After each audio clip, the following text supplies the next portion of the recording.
Donc un témoin doit être vivant. On doit le sentir dans sa marche. Même quand tu es assis, on doit sentir que le Saint-Esprit bouge en toi. Mais dans ton regard, on ne le sent pas.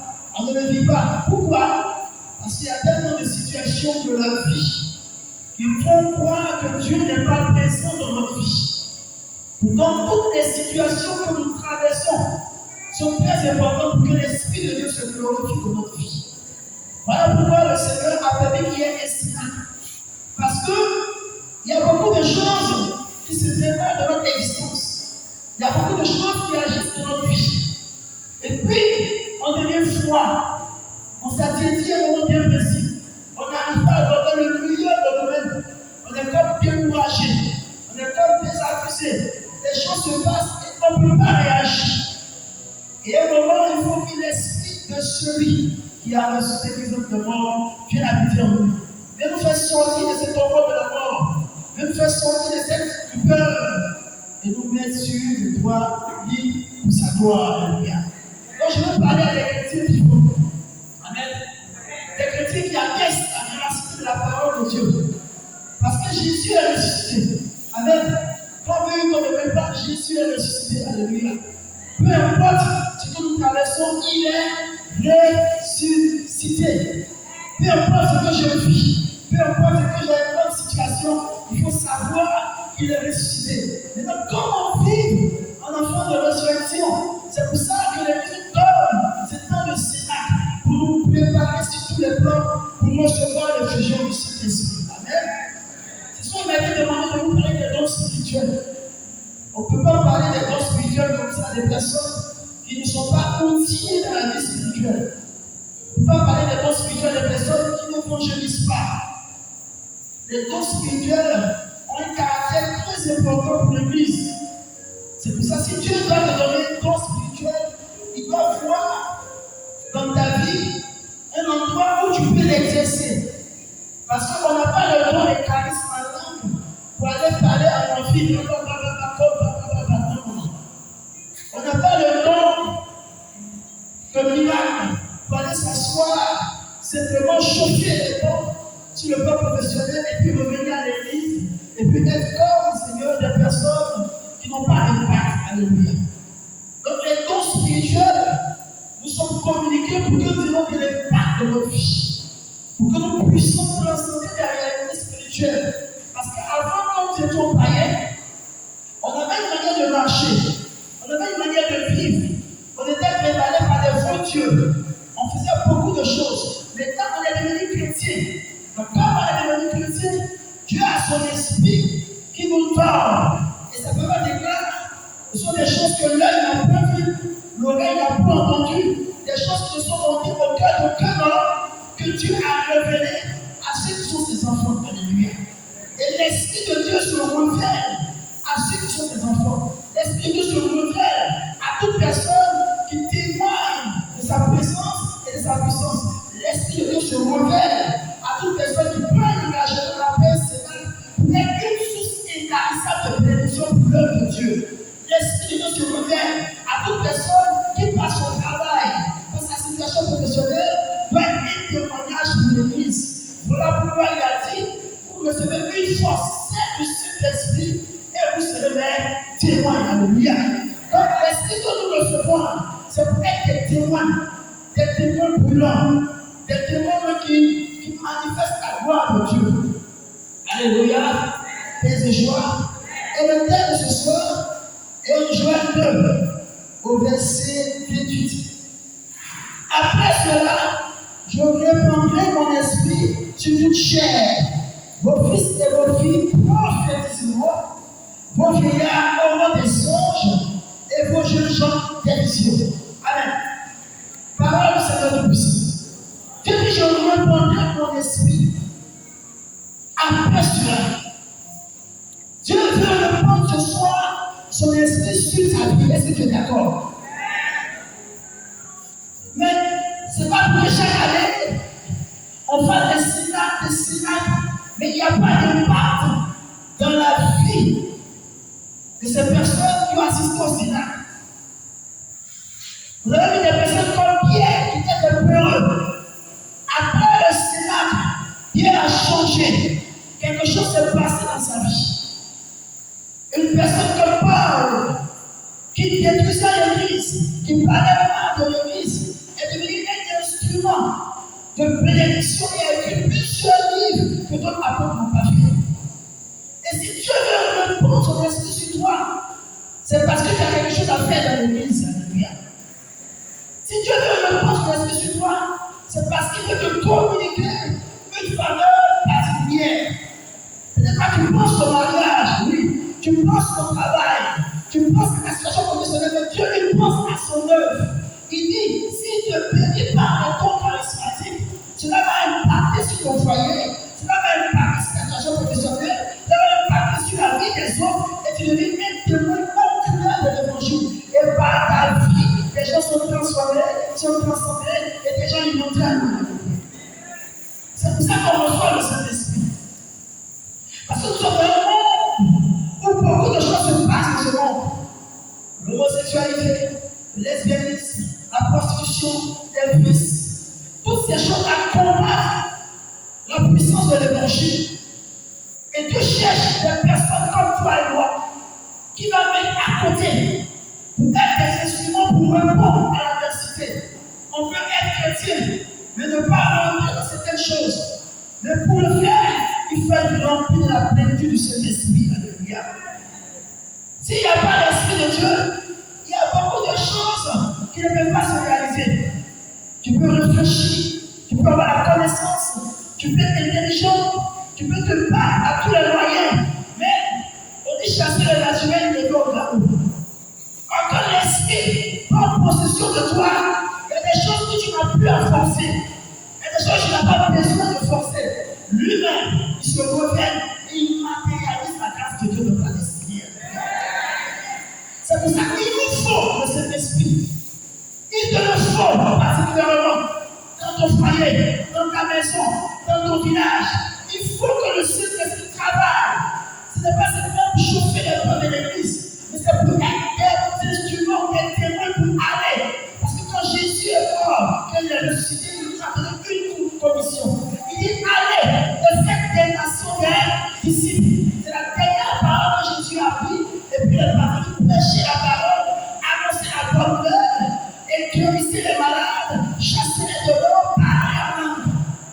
Vous voyez, quand Jésus a établi son église, il a donné une commission d'aller. Et il a dit que seuls nous ne pourrons pas. Voilà pourquoi il a créé ce Sénat, pour que même ses disciples qui étaient appelés puissent recevoir une parole qui est capable de les permettre d'aller à une autre dimension. Et elle comme Pierre vous dit, soyez pour vous-même. S'il est bon de se taire, je ne peux pas me taire ce que j'ai vu et entendu de la part du Seigneur. Frères et sœurs, dans Ésaïe 11, à partir du verset 1 et suivant, on nous parle des dons du Saint-Esprit. Dons de bébé, dons de cœur, dons de sagesse, dons de connaissance, dons de science, que c'est encore dons de force. Voilà. Et ça, lorsque nous nous baptisons en tant que chrétiens, nous recevons tous ces 7 dons. Ces 7 dons de l'Esprit. Mais pour certains, ça t'arrive parce qu'ils ne font pas d'effort, ils n'ont pas de communion, parce que ces dons viennent pour édifier ta foi particulière. Ces dons viennent pour te permettre de rentrer dans une vie d'intimité avec Dieu. Mais quand on parle de dons spirituels, c'est encore autre chose. Alléluia.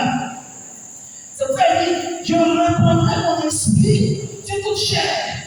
Donc vous voyez qu'il y a certaines personnes ce jour de la Pentecôte qui n'étaient pas baptisées mais qui ont parlé en langue, qui ont chanté en langue. Il y a des personnes qui ne sont pas allées loin dans les études, ils n'ont pas appris à taper le tam-tam, mais c'est des dons qui y en a, ils savent taper le tam-tam. Il y a des personnes qui sont remplies de quelque chose qu'on peut appeler, quand ils parlent aux gens de l'option sur la Christ, et il y a beaucoup de choses qui accompagnent leur vie. Je veux parler de ça. Et c'est pour ça que Joël a dit, je reprendrai mon esprit, vos fils et vos filles prophétiseront. Donc, si j'ai bien compris, il y a des dons que l'Église, encore au niveau véritable,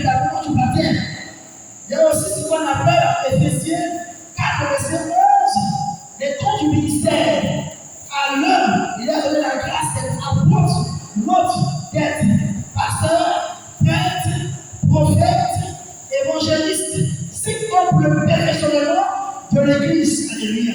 Donc, il y a des personnes qui sont appelées à la responsabilité de prophètes, de prêtres, parce qu'ils sont les garants de l'âme. Alléluia. Donc, eux aussi, ils ne sont pas pour exercer leur ministère dans l'Église. Amen. Il y a aussi ce qu'on appelle les dons de service. Les dons de service, si vous regardez en Romains 8, au verset 3 à 8, vous allez voir les dons de service, les dons de présider, les dons de libéralité, le don de compassion. Il y a des gens qui n'ont pas la puissance de Dieu pour évangéliser, comme ce que Mère Teresa a dit, mais ils ont l'amour pour les autres. Ils savent donner, ils savent faire du bien. Et Jésus peut dire, j'ai fait, tu m'as donné à manger, et une fois tu m'as donné à boire, je ne t'ai pas vécu, tu m'as habillé. Quand est-ce qu'on peut faire cela? Lorsqu'on veut faire du bien aux autres. Donc en Romains 8, il y a cette catégorie de dons aussi qu'il ne faut pas négliger. Les dons de service. Il y a des personnes qui savent faire la cœur, ils savent servir les gens. Ils savent tellement de tout le monde demande, vraiment, ma soeur, je suis venu de toute façon, tu m'as accueilli là. Quelque chose s'est passé dans ma vie. Donc ça, c'est des dons de service. Qui sont aussi des dons spirituels. Maintenant, ce sur lequel je vais m'appuyer pour parler sont les dons spirituels dans l'Église catholique. Il y a certaines communautés qu'on appelle des groupes à caractère pneumatique. En grec, pneumatikos veut dire esprit. Alléluia.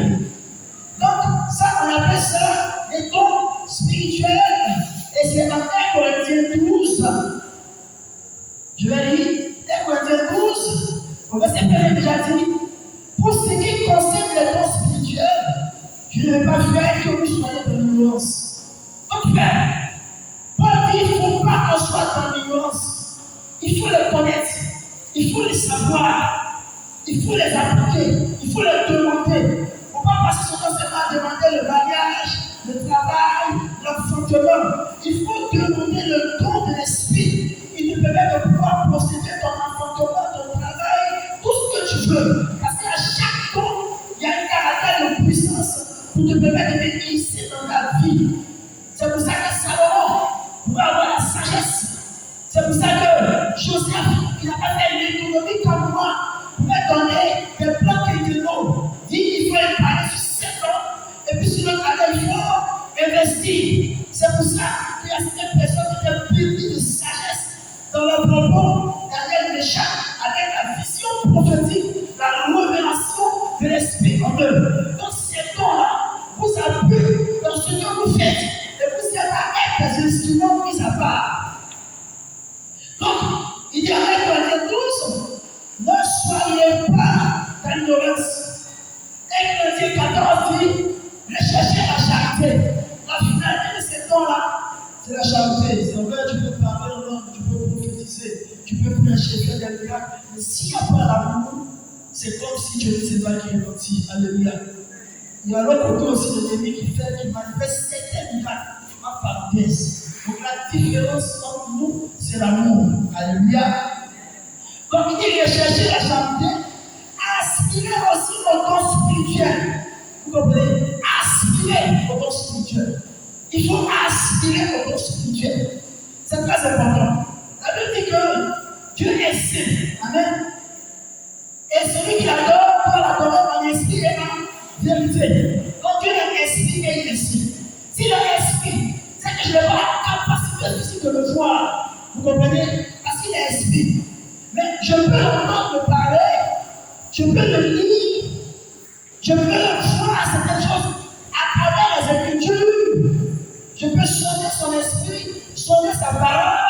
Je n'ai pas cette capacité, mais dans ma vie de chrétien, dans les actes que je pose, à travers peut-être un miracle, une conversion, je peux voir l'aboutissement de ce Dieu qui a intervenu dans ma vie. Vous comprenez?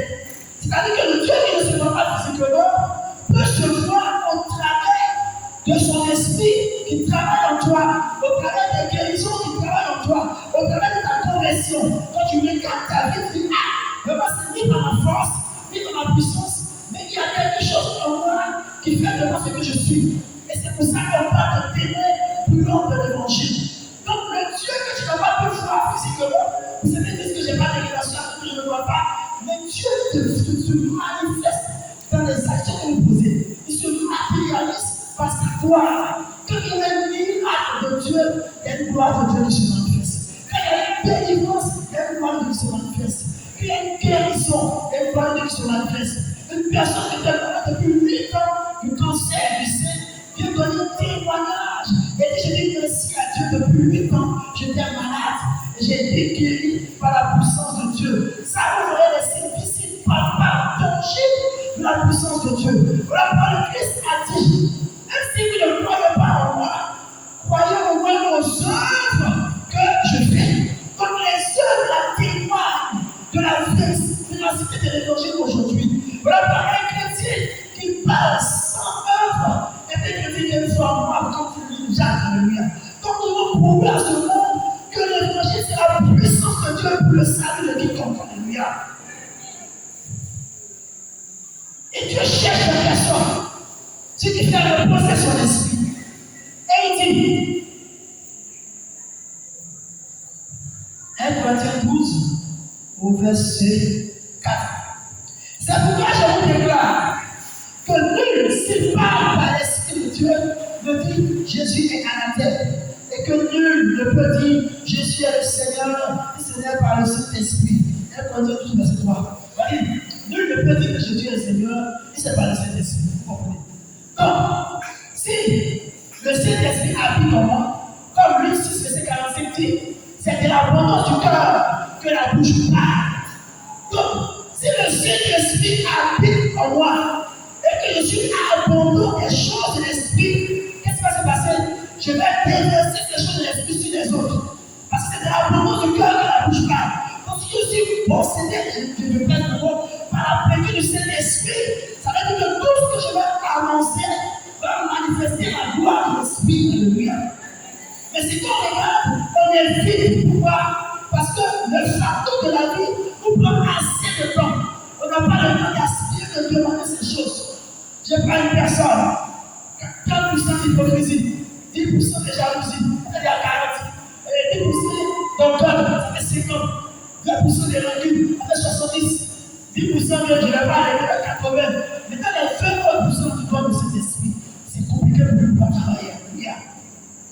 C'est pour ça qu'il faut construire les choses spirituellement. Pour que notre vie puisse parler des choses de l'esprit. Car la Bible dit, si l'église est ressuscité, allons chercher les choses de la mort. Mais on ne va pas que mettre dans l'église, on cherche des choses là-bas. Frère, moi j'ai un témoignage du service de Dieu à l'église. Tout ce que j'ai reçu, c'est par la conduite de cet esprit. J'ai eu des grands diplômes à l'école, mais ce pourquoi j'ai eu des diplômes, je ne le fais pas. Je me suis engagé dans la suite du Seigneur pour marcher. Quand j'ai vu mon maître au verset 16, on dit, je crois en l'évangile, c'est la puissance de Dieu. La foi vient de ce qu'on entend. C'est qu'on entend bien la parole de Dieu. Et il y a un esprit qui est dans la parole. Ton esprit a purifié la parole. Et puis en disant des anges pour apporter le résultat escompté dans nos vies. Mais lorsque je vois, l'esprit ne peut pas travailler. Il dit, tu as des choses que moi je peux formuler. Maintenant, on dit qu'il y a diversité de ministère, mais c'est le même esprit. Diversité d'opération, c'est le même truc. Or, à chacun, la manifestation de l'esprit est donnée pour l'unité commune. Amen. En effet, à l'heure de l'esprit de sagesse, l'autre parole de connaissance, c'est le même esprit. Un autre la foi, un autre le miracle, un autre l'esprit de guérison, un autre le discernement des esprits, un autre que c'est. Donc, quand vous le retrouvez être de tous, à partir du verset 4 à suivant, on voit qu'il y a 9 dons spirituels. Alléluia. 9 dons spirituels. Donc, ces 9 dons-là, je vais les classifier en 3 dons particuliers. 3, ça fait 3 à 9. Donc, il y a les dons qu'on appelle les dons d'inspiration. Les dons d'inspiration, c'est le parler en langue. Le parler en langue jaillit. Souvent, les gens de l'assemblée, excusez-moi pour ceux qui ne vont pas parler en langue. Je ne vais pas parler en langue parce que je l'ai vécu au mien. Amen. Une fois, j'ai demandé au Seigneur de me permettre de parler en langue. Ça fait près de 1 an, 2 ans, 3 ans. Je n'ai pas parlait pas. J'ai un ami qui m'a donné des formules magiques. Il dit il faut dire Abba. Avant de dire Abba, ça va venir. J'ai fait ça. Je n'ai pas vu ça. La nuit, le frère, on ne peut pas passer. Quand tu ne fais pas la nuit, avec les frères, tu ne passes du terre. Ce sont les incantations qui ne peuvent pas passer. Ce pas les incantations. Alléluia. Amen. Et un jour, j'ai pris un temps de jeûne et de prière pour demander au Seigneur une fusion de cet esprit. On était dans l'assemblée de prière à Saint-Luc, qui descend le jour. C'était dans l'année 1996. Et j'ai commencé à parler à moi. Tu ne pouvais pas me le tenir. Quand tu le tapes, c'est bon, ça sort et ça parle. Et en même temps, il y avait un frère qui me suivait ce que je disais. On appelle ça les dons d'interprétation. Pendant que l'autre parle, il y a quelqu'un qui reçoit l'interprétation. Amen.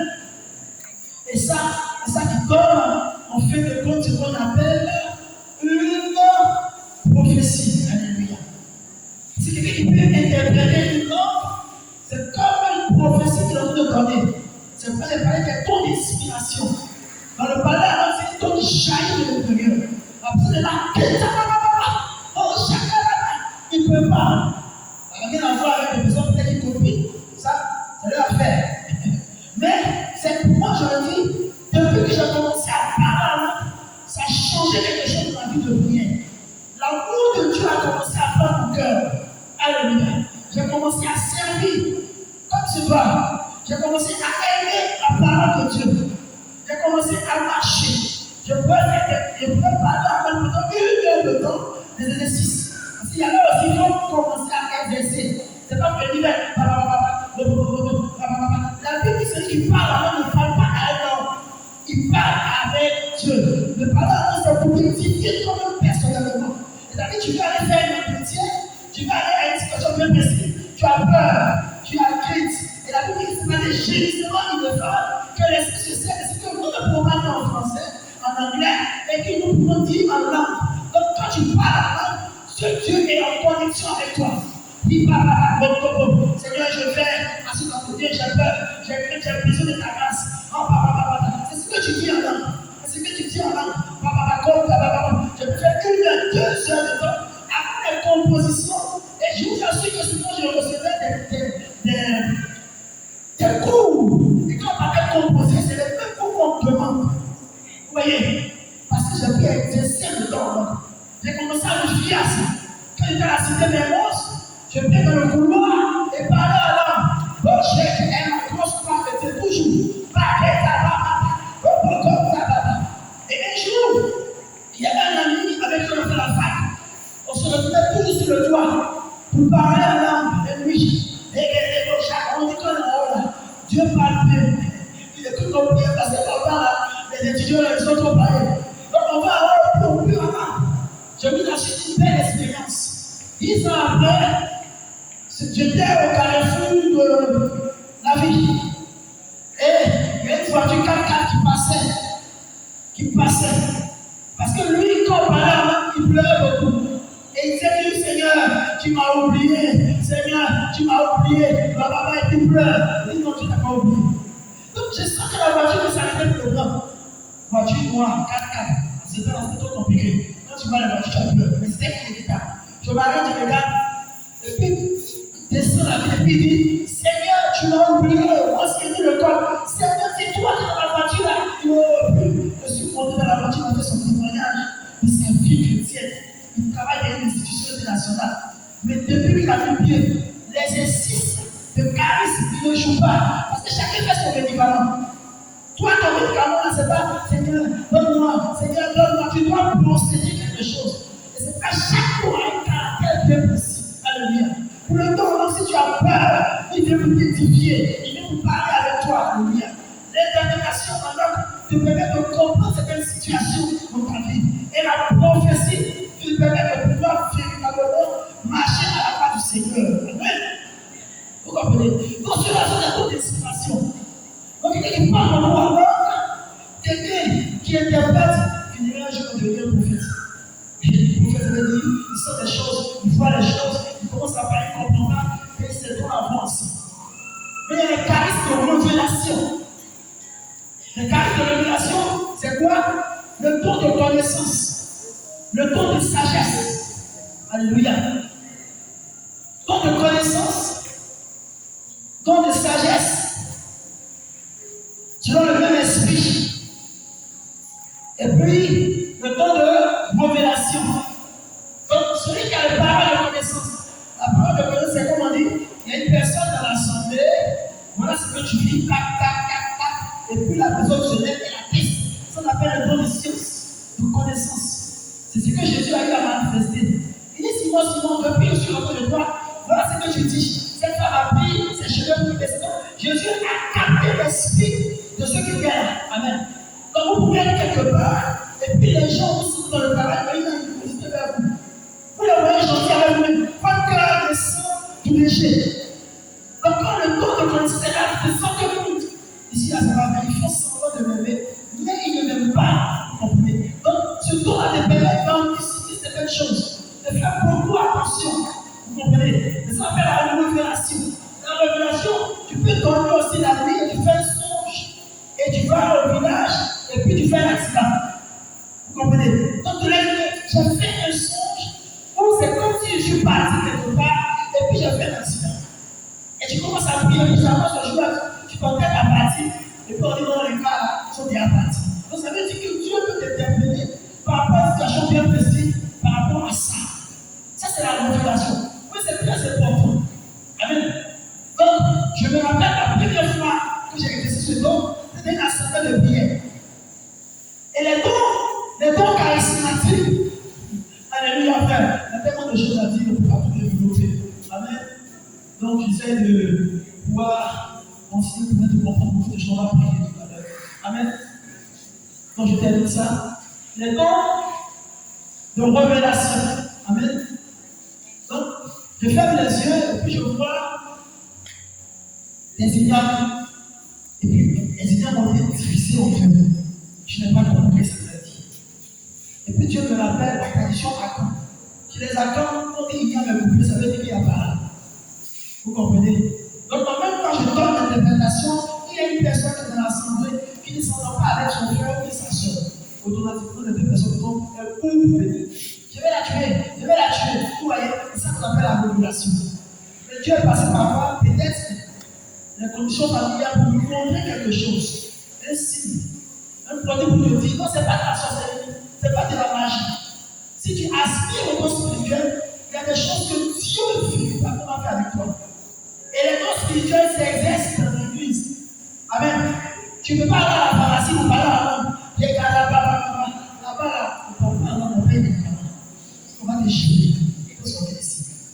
Donc tu es là et puis là, il y a une personne qui est là-bas dans la rue, tu es sorcière, Dieu me dit que tu es sorcière. Non, donc les dons là, c'est pour l'exercice dans le cadre de la vie locale de l'église. Alléluia. Vous comprenez? Mais là, il peut vous aider, vous-même particulièrement, sur le plan professionnel, sur le plan des études, dans la sagesse. Amen. Donc la dernière catégorie, c'est les dons de puissance. Les dons de puissance sont constitués des dons de miracles, des dons de guérison, et puis le don de la foi. Et celui qui a la foi va faire fonctionner le miracle. Celui qui a la foi